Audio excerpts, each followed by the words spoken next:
Hi, I'm Holiday, and this is Looking into Evil and a Drink.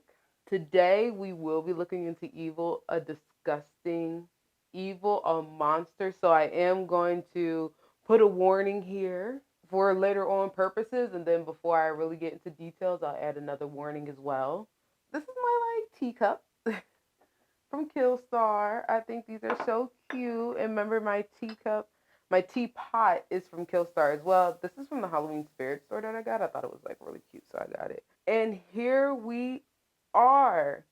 Today we will be talking about Ed Savage, Doctor Feelgood, Fast Eddie, Uncle Eddie.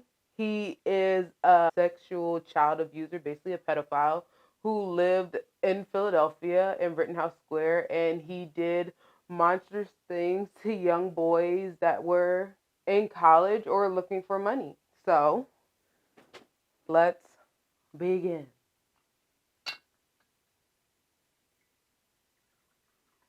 Edward Isidore Savitz was born on February 22nd, 1942. His parents are of Russian and Jewish immigrants. Their names are Paul and Anna Gitchman and Savitz.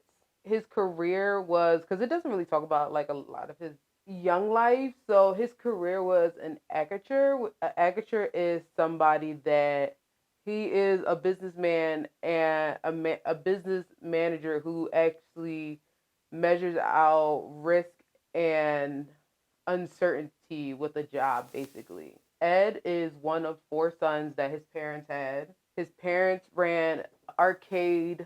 Ed's parents ran an arcade amusement center that was downtown in Philly. In his education, Ed was actually ranked first in his class at West Philly High School. He was given the award for most likely to succeed. He was given a full scholarship to University of Penn for economics, but he only stayed there 2 years. He dropped out, and then he went to Temple for music, and he only stayed there for 2 years as well. And then he dropped out of Temple. In 1963, Ed actually does end up getting married to Judith Whitman. Their marriage only lasts for about 10 years. In those 10 years, she becomes a lawyer for family court, and then she divorces him. A side note is that Ed's brother, Joseph Savitz, served as the deputy of Pennsylvania's attorney general, but later on he ends up committing suicide with drugs. He uses barbiturates. Barbiturates are barbiturates are a group of drugs and the class of drugs known as a sedative hypnotic, which generally describes their sleeping inducing and anxiety decreasing effects. Barbiturates can be extremely dangerous because the correct dose is difficult to predict. Even a slight overdose can cause a coma or death. I don't know if this had any trauma on Ed. I actually really did a lot of extensive research on him, and it's really hard to get hard, not hard evidence, but hard information about him. I don't know if it's because it was so small and people want to sweep it under the rug. This one story took me forever because it was just crazy. So let's go back to Ed because, like I said, it doesn't really talk about a lot of his life, and it's crazy. But it does talk about all the freaking sex acts that he did. So let's start from the beginning. Ed lived at Rittenhouse Square in an apartment building, and the sexual acts that he did in his building were out of control and wild, and they lasted for about 21 years. The sexual acts include, I'm gonna read these off because they're so crazy, y'all. Crazy. The list goes on, man. Some viewers may find the following information disturbing. Viewers' discretion is advised. Giving oral sex to boys, asking for soiled underwear. Yes, you heard me right. Soiled underwear. He would ask boys to come over with underwear that they wore for a week or so, and he would ask to buy them off of them. And oof, he would also ask boys to come and go to the bathroom on his floor. Like he would ask them to poop on the ground, and he actually had a portable porta potty, I guess you can say, and he would ask them to pee on him and to poop in his mouth. And he used to keep the poop in pizza boxes. This is like really crazy to talk about. Like, I don't think y'all know. My eyeballs have burnt out from reading all of that he's done. And I'm just like, reading it again is just like, what is going on? He kept their poop in pizza boxes. And he even asked the boys to, before they came over or the night before they came over, to eat cheese because it made the poop taste better. And I'm sorry for using poop. I guess I'll say feces. He would ask the boys also to vomit into his mouth, to pee into his mouth, to pee on. Well, I don't want to say. I guess I keep saying pee, but like urinate on him. He also asked them to play penis sword fighting. Don't look that up. But after a few visits from boys that were like regulars, he would finally ask them for sex. And if they declined, it was fine. He didn't like push the issue or anything. He only did stuff that people were comfortable with. He also took these boys to sex parties, which is another, I'll get to that like later on down the line. He also asked for boys to slam his penis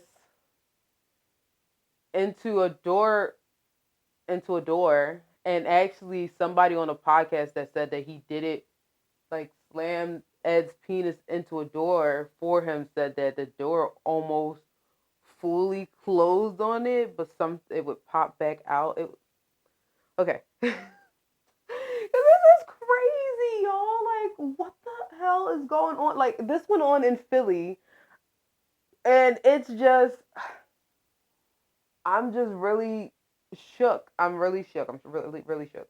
He also asked them to, because I listen, it's so much that he's asked these boys to do, it makes no sense. I had to write it down and put it on a piece of paper, two papers.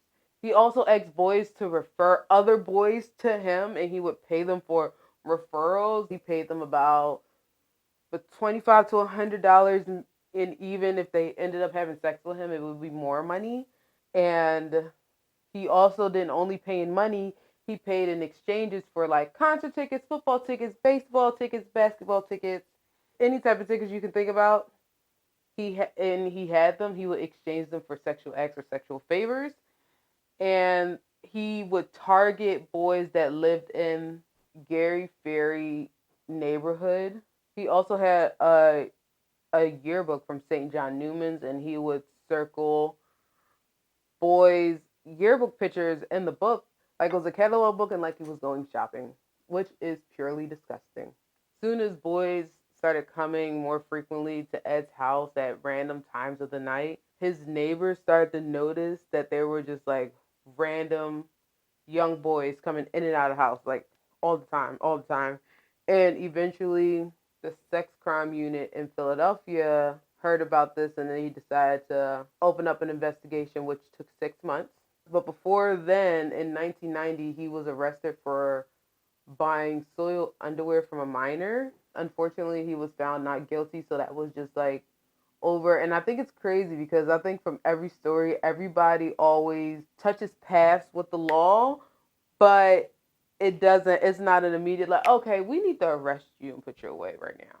It's usually like, all right, you did this a little once, we'll let you go for now, and then we'll see if you're doing it again. So after the underwear situation and his neighbors seeing random boys come in and out at random times of the night, they opened up a 6 month investigation. Actually, is what caused Ed Savage to be arrested. March 1999, investigators actually were able to get a warrant that would allow them to wiretap Ed's house and put cameras inside of it. And on March 25th, 5th of 1992, he was caught basically trying to get sexual acts from a young, two young 15-year-olds or a young 15-year-old. And that's when investigators broke down the door and came inside and arrested him immediately on the spot for a number of charges. His charges were involuntary deviant sexual acts from a minor, sexual abuse of children, indecent assault, and corrupting the mind of a minor. And well, once he went to jail and he was arraigned and everything, he pled, I guess, not guilty. His bail was set at $3 million.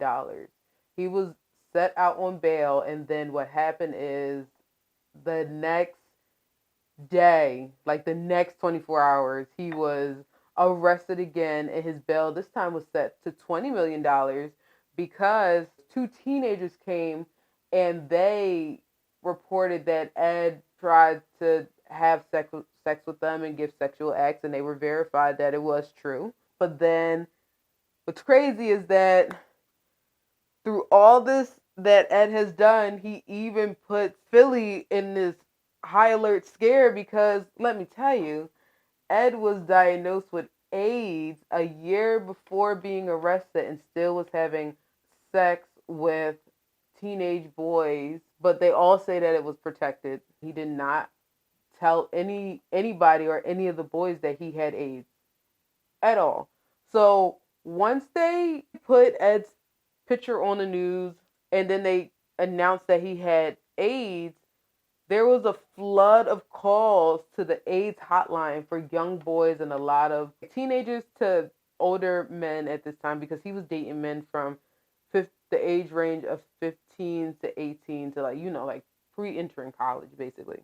And he made this scare because nobody knew he had AIDS, so everybody was calling the AIDS hotline for an AIDS test because they were like, "Oh, I know Ed Savage and I have had sexual relations with him for money."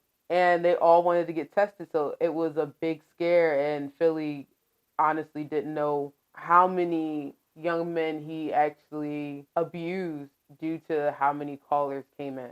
Unfortunately, Ed Savage never gets his day in court. He dies on March 17th, 1993 from medical complications due to him having AIDS. And it's crazy because he died a week before his court date was supposed to happen on April 5th, 1993. And another thing that needs to be talked about is that remember when I talked about those parties he used to take young boys to, the sex parties or whatever?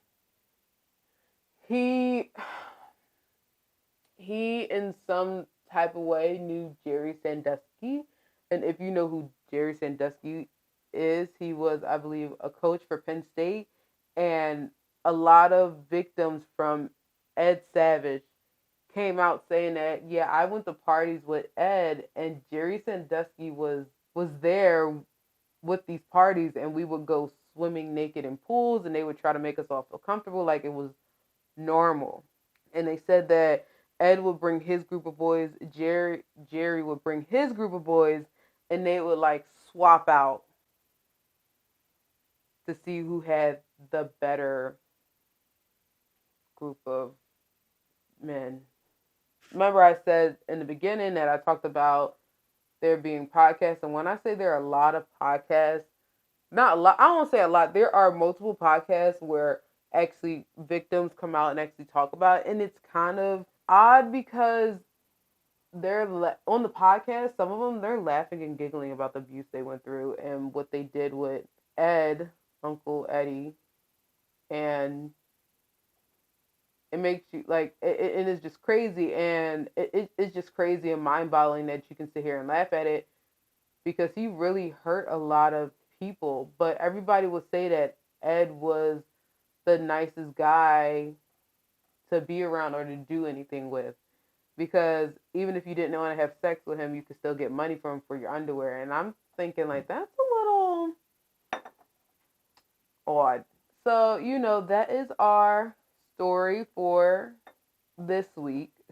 And I did it for Halloween because I thought it was just so disgusting. Because I thought it wasn't like any other time I could really talk about this one. I felt like this one was so disgusting. It had to be on the Halloween special. I hope you enjoyed this week's stories. Please don't forget to like, comment, and subscribe.